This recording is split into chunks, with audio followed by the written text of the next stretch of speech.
Welcome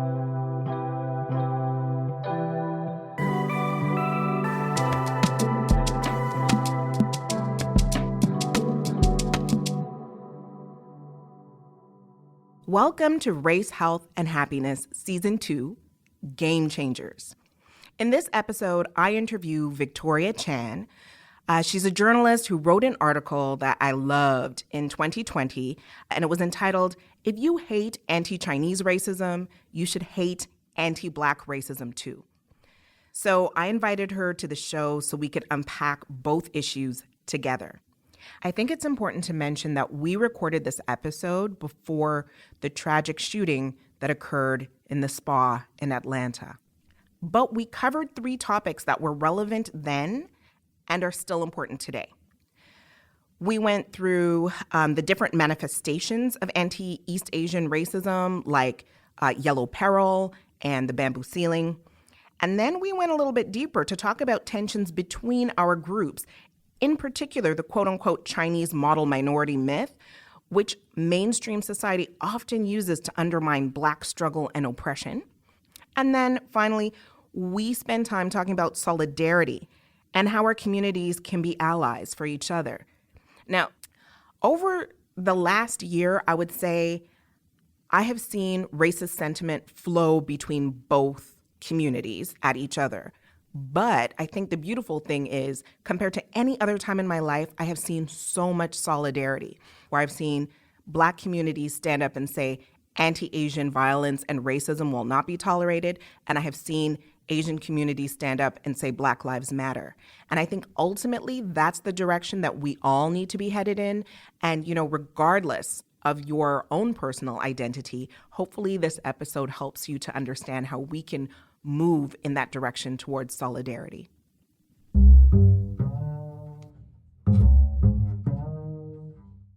Warning. This episode contains frank discussions of race and racism that some may find challenging to listen to. Listener discretion is advised. But it also contains stories of overcoming challenges that some may find to be inspiring. Enjoy.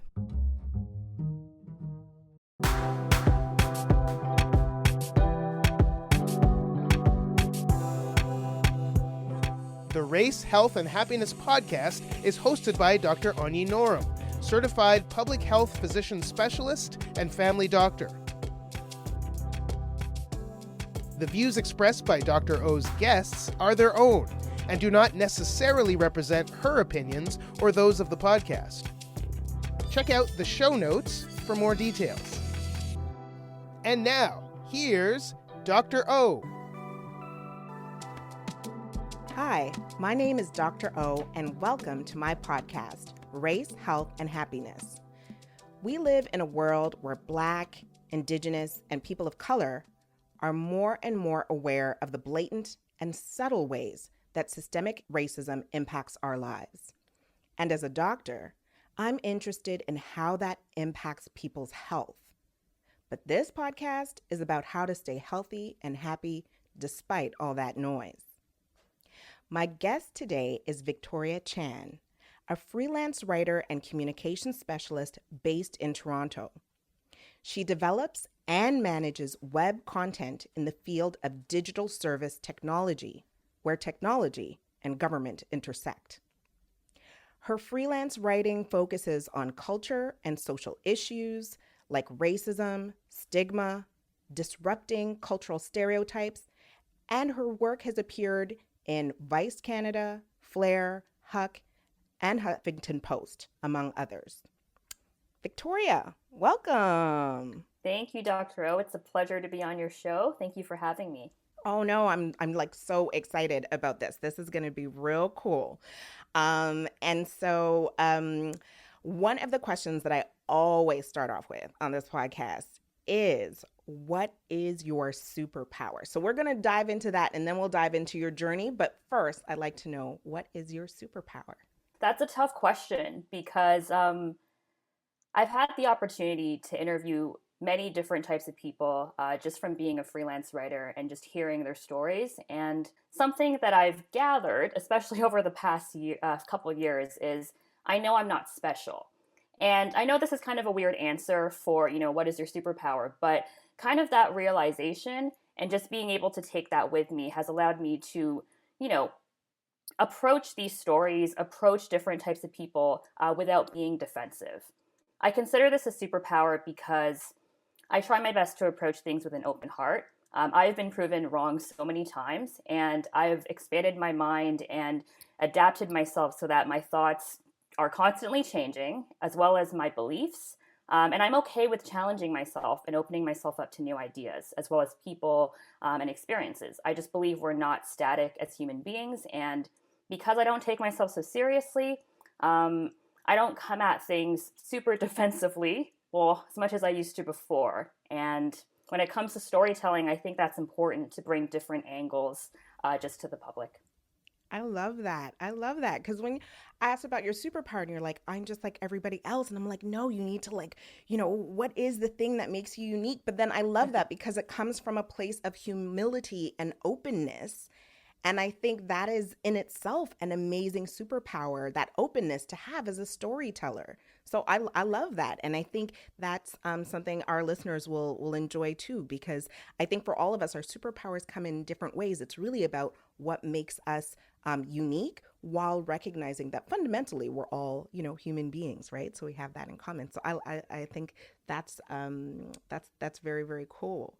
And I'm a fan of your work, and I reached out to you because I loved your article in HuffPost that was called If You Hate Anti-Chinese Racism, You Should Hate Anti-Black Racism. And this really struck me because that was like in the summer of 2020 when anti-Chinese sentiment was on the rise in Canada and very much associated with racist association about the COVID-19 virus. And that was also at the time that anti-Black racism protests were taking over the world, really. And so that really caught my attention, thinking about different forms of racism, because I think for a lot of people, they think about racism being like just against the racialized or people of color. But there are all of these more complex relationships between different groups that ended up with a race label, so who ended up being racialized, but also even within specific groups that, ended up having to have this label. So we are going to talk about that article because I think it was very powerful. But this podcast is really about, the journey, right? So I am also interested in your journey and how you came to bring your unique voice to that issue. So first, let's go back a little bit. Okay, so we're going to come back to that article, but let's go back a little bit. My understanding is you were born in Hong Kong, right? So you were actually part of the majority. Can you talk about that? Because I don't even know what that experience is like. I grew up in Canada, entered the world as a minority. But do you want to talk about that and the transition into like minority life? But what was that like when you were in Hong Kong growing up as a kid? Yeah, absolutely. So I was born in Hong Kong, and I immigrated to Canada with my family in 1998. I was about 9 years old at that time. Before that, just growing up in Hong Kong, it's a pretty globalized city. Most people say it's, probably one of the most globalized cities in East Asia.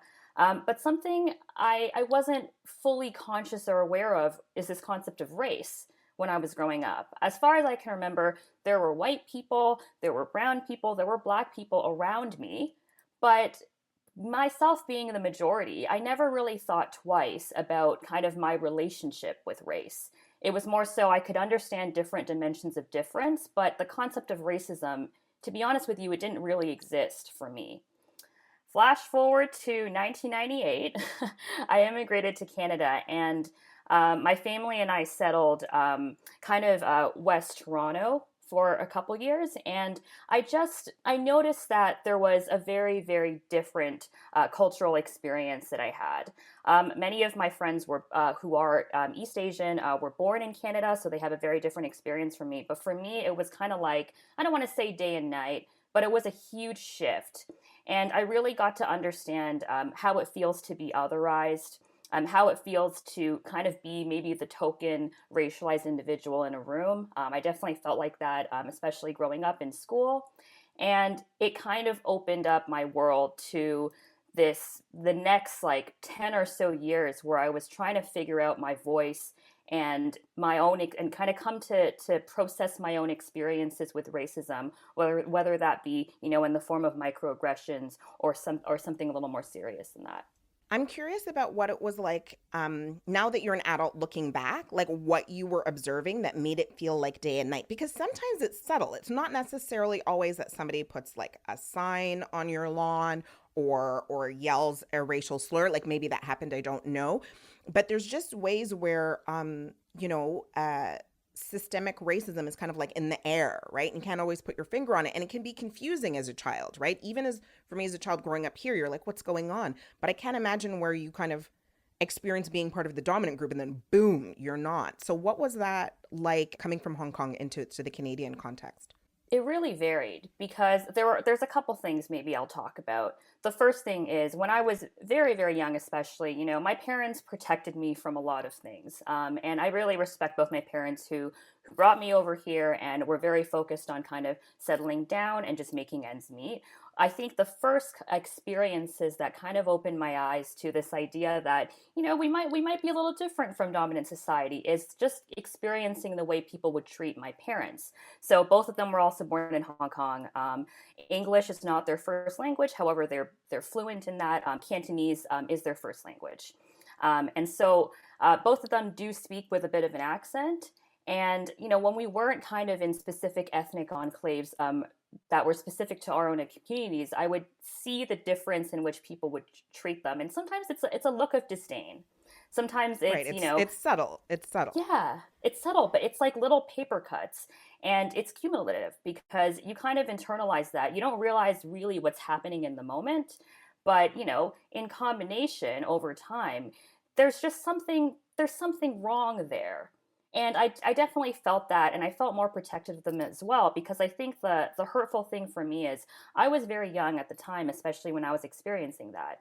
And my parents felt the responsibility to protect me. But when I would witness this type of behavior towards them, I felt very powerless because I couldn't even, speak up for myself at the time. And I was still trying to process what racism actually means. So you were vicariously experiencing racism, which is what happens to a lot of children, right? So this is shown in the literature where you're seeing it almost like secondhand racism because it's happening in front of you, but it's not directed at you. Did you have experiences growing up where it was directed at you, and in what ways? Yeah, so I will give kind of an example of the SARS epidemic. I mean, we're in the midst of a global pandemic right now. It's horrible. But when the coronavirus kind of first started surfacing in the news, I didn't know too much about it. But something that it brought me straight back to was the SARS epidemic. And that was between about 2002 and 2005, from what I remembered. This was kind of when I was in middle school. And I was still kind of settling down in Canada. I was there for a couple of years. And something I recalled was in history class, as well as current affairs class, people were also talking about what was happening today. And I think that we had a course in which we were talking about diseases, etc. And one of my grade school teachers was discussing the SARS epidemic and kind of how that originated and the effect that it's currently having just in Canada, which I believe had the highest death rate and highest rates of transmission among Western countries at the time. Yes. And I remembered she was kind of just teaching us about this, something that I had nothing to do with. But at the same time, it was my people that had brought this to Canada. That was kind of how I felt. I felt this inherent guilt, even though I myself, didn't know anybody who had SARS, and I myself did not. And I remembered there were a couple kids that immediately, as she was talking, started exchanging these looks. And one kid literally just looked at me and directly pointed at me, and just kind of, oh wow, sat there continuing to point at me for, it felt like forever. It was probably only for a couple seconds. Did the teacher know this was happening? I believe she did. She kind of just kept going. And I want Wow. to kind of preface this too by saying I was the only Asian kid in that year, and one of the only East Asian kids in that entire school at the time. So yeah, it felt like I remembered feeling my body getting really hot. And I think this was probably one of the first experiences I had. And I also remembered, I think it was the same day as well. This was another kid. But essentially, I was in the classroom. It was kind of during lunch. I was just getting some stuff together and I was about to leave to head out. And this other kid, who was friends with the first kid, like locked the door. So it was just me in the classroom. And I don't remember Mhm. exactly what he said, but it was something like, oh, like you're contained, like Asians are now in the room. And I remembered that feeling and it just felt really hurtful. It did a number on me for sure. Yeah. And I feel like this is what you tapped into is a piece that people sometimes, or I would say like white Canadians or people who have not experienced racism in childhood don't understand. It's that sometimes they'll compare it to like teasing, right? Like, oh, you have this like hairstyle, and so we're going to tease you. But it's where the teacher saw it happening and ignored it. Like you did not feel safe, not only in your interaction with another student, you didn't feel like the teacher. You are a child, and the teacher is supposed to be there to teach you and protect you and to be a trusted person. And they didn't show up for you. They allowed this to happen. And that's often what happens to racialized children. It's not just the individual interaction, it's like embedded in the system such that you end up experiencing these things, and it's very difficult to process. So I'm really I appreciate you sharing that story, and I'm sorry that that happened to you, because that is for children, that is the piece that I think a lot of people don't understand. And sometimes parents who have come from cultures where they were the dominant group don't always understand. So sometimes that happens in class, but when you go home, your mom and dad cannot either relate or understand, or they think it's like teasing and they say to just ignore it. Everybody's experiences are different. What was your experience when you were going through these things? Were you able to share that with your parents or other people? How did you manage to cope in that context? Yeah, and before I answer that question, Doctor, I really appreciated what you said about it wasn't just about the kids at the time, it was also about the adults who were in the room. It was about a wider system as well that might have been telling me that, this type of behavior is okay and there's kind of no consequence after something like that is done. Um, so I admire my parents a lot. They came here with not a lot of money, and their focus was really on settling down and being able to pave the path for myself and for my sibling. And so race was something that we just didn't talk about. And it wasn't because I ever felt like I couldn't, but it was kind of a case in which I didn't want to burden them because I knew that they had so much on their plate. And I remembered even that day when kind of the SARS comment was made when I was locked in that room. I didn't even think to go back home and tell them or any other adult in the school because I think there were so many messages at the time that kind of made there's something interesting about East Asian racism where I find sometimes it seems quite acceptable to kind of do what some people might refer to as schoolyard teasing, etc. Like maybe pulling your eyes back, or maybe kind of mimicking you know how Chinese people talk or something like that, and basically using that as an umbrella to describe all East Asians. There's all these sorts of behaviors that I think people think are okay. And at the time, there was no one that really said it wasn't. So I kind of internalized that, and I think I kind of went through life kind of understanding for the next couple of years that I felt very uncomfortable with this. But there didn't seem to really be consequences or an understanding that this type of behavior was hurtful or harmful to certain communities. You kind of touched on just the concept. We talked about zooming in and like not just considering like racism just like this one thing. So for East Asian racism, can you kind of describe what, like you describe some of the schoolyard stuff, like the pulling back the eyes, and I did have flashbacks of some kids, doing that back in elementary school. But beyond the pulling back of the eyes or the kind of silly things and hurtful things that children do in childhood, what does anti-East Asian racism look like on the day to day, or when major issues occur like SARS? Do you want to kind of just describe in general some of the things that are experienced? Absolutely. And I myself am only an expert in my own experiences, but this is something that I've had to process for the last couple of years, especially more so than others, and that's specifically how certain communities, including my own, experience racism differently, and just being able to process that pain. I would say that if we were looking at things from kind of the position of diseases, for instance, so the SARS epidemic, the COVID pandemic that we're all just dealing with right now, there kind of is this inherent stereotype, I think, where I think people refer to it as yellow peril, where essentially with East Asians, we kind of have this thing where we struggle with dealing with something called the model minority myth.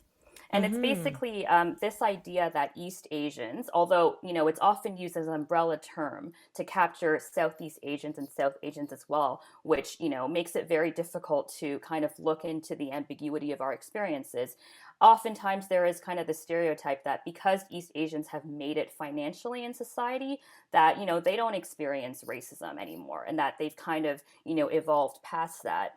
I think the difficulty in kind of perpetuating a stereotype like this is because if East Asians ever kind of maybe are out of line, or if they're seen as a scapegoat for something like infectious diseases, etc., it kind of switches to this idea of yellow peril, which is very reflectant of the treatment that especially Chinese laborers got when they first came to Canada, just to work on the Canadian Pacific Railroad. It was this idea that, our culture is basically being threatened by this kind of unknown force. And I think with East Asians, it's always, the harm is always seen in numbers, where, they're kind of, they're seen as pests, especially in public. They're in large groups, they're here to infect us. They're really here to challenge us, and kind of our culture as well. And if we kind of look at COVID, for instance, all of this kind of started as well with a lot of stereotypes that people have about, for instance, Chinese food. Did somebody eat a bat? And if so, did that person walk around and infect everyone? And where is that person now? That person is Chinese. So the Chinese restaurant down the street, are they doing the exact same thing? Are their food practices unsanitary? Should I just completely avoid them? There are so many things that I think are also rooted in food.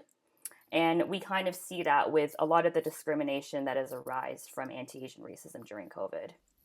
Okay, so I actually wasn't aware of, thinking about the food piece. And this is the first time I've heard yellow peril. I've heard of the bamboo ceiling, as far as like there are, thinking about the glass ceiling, it's like for East Asians. But I had not heard of yellow peril, and I had not thought about the food piece. So where do you feel like the food paranoia or focus piece comes in with regards to anti-East Asian racism? And where do you think that comes from? Or do you know the origins of that?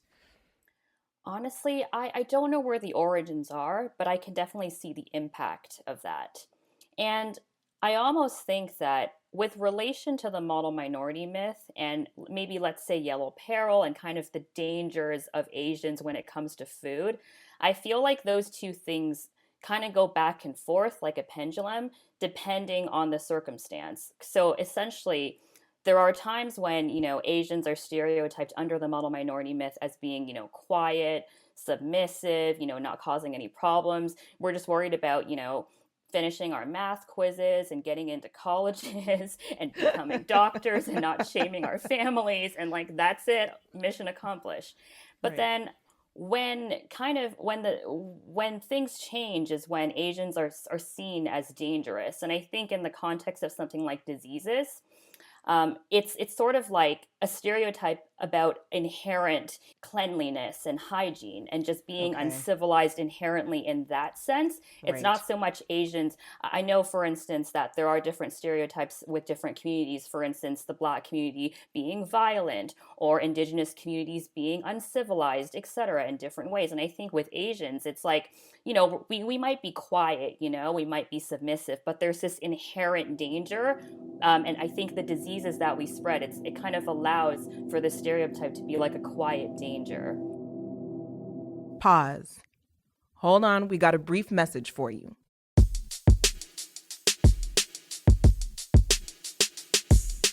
Coming up later on this episode of the Race, Health, and Happiness podcast, Victoria Chan tells Dr. O why it's so hard to stand in solidarity against anti-Black racism for some members of the East Asian community.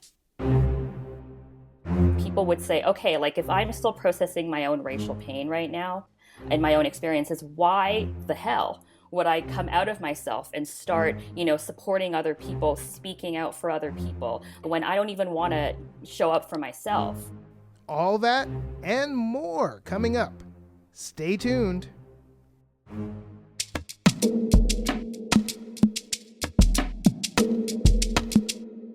How do we stay well in a racialized world?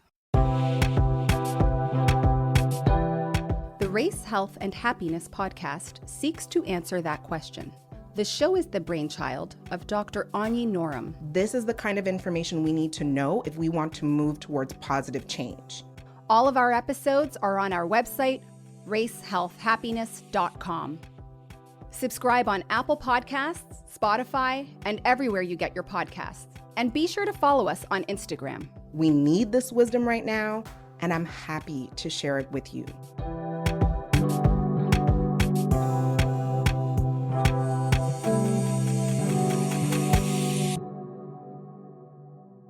So, Victoria, do you feel like there are everyday microaggressions that you experience on day to day as a Chinese Canadian? Or, one thing that I do wonder about is this concept, I don't know if you're familiar with it, of white adjacency. Meaning for different groups in time, they might not have been considered quote unquote white, but then end up being kind of more accepted by white culture or Europeans, what happened to the Scottish and, other groups, to some extent Jewish communities as well, where, previously in our census were not considered white. And Chinese, I'm not saying the Chinese community is considered white, but what I was hearing from I went to a lot of the talks that were going on at that time with regards to anti-Chinese sentiment around COVID-19. And I heard people say, like, up until that point in their lives, had not experienced microaggressions. And for me, as a very dark-skinned Black woman in Canada, I am not familiar with that reality where I would have felt completely accepted by society, and then all of a sudden something happens and I lose that experience, right, of fitting in to some extent or not experiencing microaggressions. But I don't know if, as you said, everybody has their own journey. So I don't know how representative that might be, or based on your work, if you know the literature around that. But what are your thoughts about that? Yeah, and I'm glad you asked this question too. I kind of want to bring it back to the model minority myth. And essentially, it's something that's so powerful and so harmful because essentially it's something that can actually pit a lot of East Asian groups against other racialized communities. Because, essentially to reiterate the myth, it's this idea that East Asians have made it. We're financially, a lot better off than other groups. We, have been able to assimilate more because we're so subservient and quiet, etc. Why can other groups be like you? And so I do see this rhetoric sometimes. I can't speak for the entire Asian community. So I'll try to focus more on maybe East Asians as well as the Chinese community, which I'm part of. I do see this rhetoric sometimes where, depending on the situation, we do have a certain amount of privilege walking through life, where whether it's in the context of police violence or, discriminatory practices, just in the workplace, we experience it very, very differently. But then you did bring up the bamboo ceiling as well, where Asians, they, especially if you look at tech, they can make it to a certain degree, but because that stereotype actually works against seeing them as leaders, that's kind of where, the tides turn. And so I think that this can be dangerous because essentially when something big happens, as you mentioned, like COVID, that's kind of when the stereotype completely flips against Asians. And especially over the past year, a lot of people have been exposed to anti-Asian race reports of that, and kind of seeing a lot more violence, a lot more discriminatory practices kind of being done against Asians than we did before. I think it was a lot easier previously, before COVID, to go through life experiencing maybe smaller microaggressions and kind of having that unease. But now it's harder to escape. And I think this is something that a lot of East Asians are coming to terms with. Yeah, and I can see what you're saying as far as it being a double-edged sword. But either way, a sword that cuts, right? And so I'm curious about ways of coping that you've either observed among others in this context or in general, or your approaches to kind of coping with this form of racism. As far as I think the model minority is very specific. And so like, what have you personally done to cope, and what have you seen or observed people doing to really kind of overcome and get through and thrive despite the stereotype and all that comes with it? Yeah, for sure. So I'll start by talking a little bit about what I've observed from the community, because, being part of the Asian community, and more specifically the East Asian community, especially during the pandemic, we've seen a lot more resources that can kind of support mental health, for instance, and just kind of being able to have these spaces to talk about our own racial pain and even process it. A lot of that has kind of helped me personally. And I think, to kind of start, in our community, mental health is something that we don't always talk about. And often, I believe that is connected with our experiences with racism, etc. Our parents, for instance, didn't talk about this. They didn't really bring it up with us because I don't even think they have had the opportunity to process their own racial pain. In my own experiences, for instance, my parents were, busy making ends meet, and I didn't want to burden them with this. And also, I wasn't even sure of whether, as an East Asian individual, I could say I experienced racism and racial pain, because I didn't really know where I stood. I often think that we look at kind of race as a black and white issue. And I think only recently I've noticed, especially in the East Asian community, where being able to unpack this outside of the context of white supremacy and kind of our relationship with different racial communities. So something that's been really helpful in terms of healing is for me to actually just confront my own racial pain and to accept it. And regardless of what people say, some people might say, this is like absolutely nothing, like you're making a big deal out of nothing. Or some people might say, you need to process this more because like our community is in jeopardy. We're in danger right now, especially in light of all these attacks. I think I'm somewhere in the middle, where I think you can have both of those things. And something that's been very helpful for me is to come out of my own experiences and start understanding other communities' experiences and being an ally there.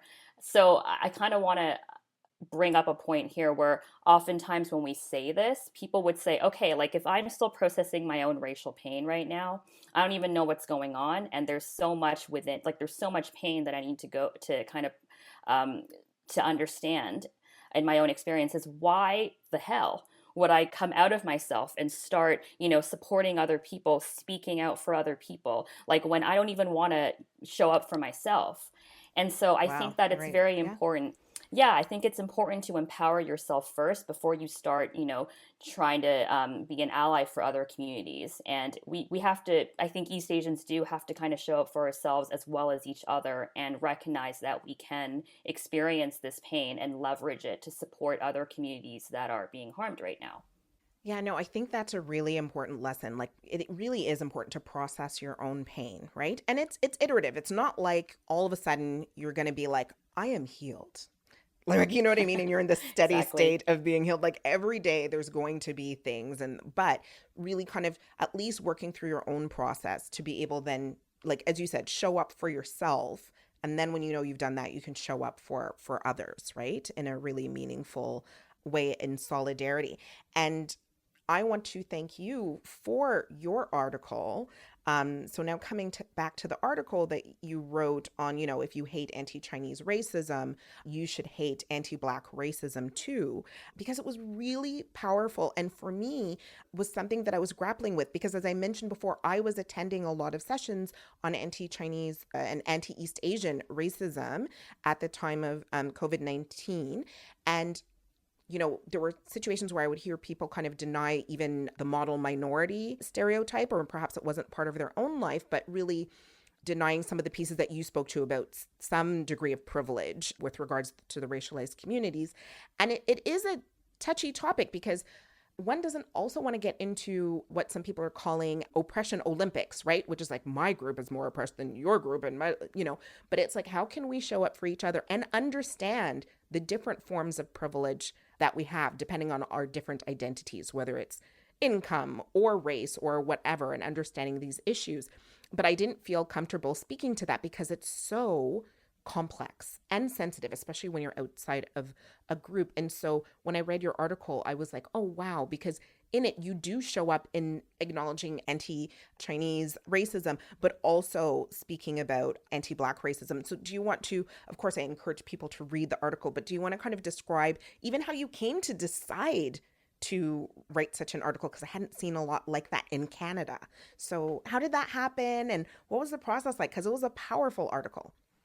Thank you. And yeah, I'd be happy to kind of talk about what gave birth to the article in the first place. So, this article came out in the summer of last year. And as you had mentioned earlier, we were kind of faced with a couple things during the pandemic. And I think with Asians, we were seeing a rise in anti-Asian racism, and we were also seeing the Black Lives Matter movement being reported and a lot more support kind of on that front too at the same time. And I was grappling with these feelings and these thoughts, and I was seeing all these reports of anti-Asian racism that really broke my heart. But I didn't really know how to properly process it. And I remembered having a couple conversations with different people from different communities. One of my friends, for instance, who I was talking to is Muslim, and the other friend is Black. And this was all in the same week, just because we were all catching up virtually, just because of COVID, etc. And I had brought this up multiple times to different people, and I was saying, oh my God, like I'm seeing all this stuff in the news right now, and like it just makes me feel so uncomfortable in my own skin, as an Asian person. Like, can you believe this is happening? And like I would go on, and both of them gave me the same look. These were completely different conversations, but Right. it's this look, and if I can put it into words, it's like the been there, done that, look. And like one of my friends, like who was Muslim, was like, yep, and she was like, September 11th. Yep, that was a post September 11th. That was just a time. And she mentioned that. And obviously my friend who was Black, who I was talking to, just with everything the Black community has gone through, just a look was enough. And I kind of checked myself, during both of these conversations. Obviously, I didn't learn the first time because I just had so much I had to vent about. But Right. I think I kind of realized just from that look and knowing that different people have had in their communities horrible experiences, just being part of racialized communities. I was like, it's not necessarily that this is new to me, but I think on a bigger scale, seeing the rise in anti-Asian racism actually made me very uncomfortable in my own skin and kind of dreading sometimes, like, what would happen if I was in public? And I never had that feeling before, to be honest. And so understanding that my close friends had dealt with this throughout their entire lives, and that this was not new, I was like, I need to kind of explore this more. And so I knew that I wanted to write something that focused kind of on the East Asian experience. So like I'm saying East Asian, not Chinese, because at the time I was thinking very, very, very, very big at the time. Okay. And I kind of wanted to focus on the East Asian experience and kind of how people can process what was going on with Black Lives Matter and that movement in the summer, and kind of how we can kind of unpack our relationship with race and our relationship with the Black community, for instance, outside of the context of, things like white privilege and white supremacy. And so I actually reached out to an editor at Huffington Post and pitched the idea. And, it kind of was a bit of a back and forth process where the editor had kind of wanted me to narrow things down a little bit more, just because there's so much to capture there. And so Right. ultimately, something that we kind of both talked about was something that's missing is there are a lot of things that we need to process, obviously, in the Chinese community. Specifically, so the editor is also Chinese, Okay. specifically our own kind of whether we are complicit and how much we are complicit in, kind of being part of a system that harms other racialized communities. So, we kind of started there. And something that we noticed isn't very readily available or wasn't at the time were kind of tangible ways people could just start processing these feelings and start showing up. And basically, just very practical ways we could start taking action as a community and kind of acknowledging our own privilege as well. I love that. I love the piece that you said about asking, like, how are we complicit in, anti-Blackness? And I actually listened to a podcast, a friend of mine, but the anti-racism expert was saying how everybody, unless they're actively engaged in anti-racism work, can be complicit in anti-Blackness, even Black people, right? If they're not working to kind of disrupt these pieces. So thinking about, yes, how are we complicit and taking action, but also using it, because in that article you talk about the history here in Canada, and I think that's what makes the article powerful, because you're not minimizing or disregarding one group's experience, but it really is about what you talked about, like showing up for self and showing up for others in a really meaningful way, and the voices that you incorporated there. And I think, based on what you said at the beginning about your superpower, I think it is a great expression of your superpower in that openness to hear and then amplify all of these different voices and how we can show up for each other in solidarity. And I think that is a really cool way to overcome and address racism. And to be honest, I think that's an element of the vision of the Race Health and Happiness podcast, because we're very intentional about using that BIPOC lens. In my own journey of understanding anti-Black racism, it has been extremely beneficial for me to understand perspectives and forms of resistance used by Indigenous communities, or used by African American communities, or used by Muslim communities and others. And I'm continuing to learn, right? And so hearing kind of your journey and how you did that. So I think that is a powerful, in medicine we call it coping mechanism, right? A way of healing, but also what you said, like taking your pain and then kind of putting it into a purpose and using your passion. So I think that's a beautiful, beautiful thing. And I think that's something hopefully our listeners can learn from. So I thank you for that piece that you wrote, but also for sharing, yes, your pain, but how you've turned that into purpose and passion in a way that's touching so many people when we read your work. Now, we're about to wrap up, and I like to end on a high note, because this is about overcoming. It's about, yes, surviving as racialized people, but it's also about thriving. So, Victoria, can you tell me what brings you joy? What brings me joy is actually using what I have in terms of privilege to provide a space for people to develop, different people to develop more understanding with each other, and for myself to do the same. I think oftentimes we take privilege personally, but for me, I take it as a way to empower other people. And I think in the context of the Asian community, I carry a lot of privilege myself. And my experiences are not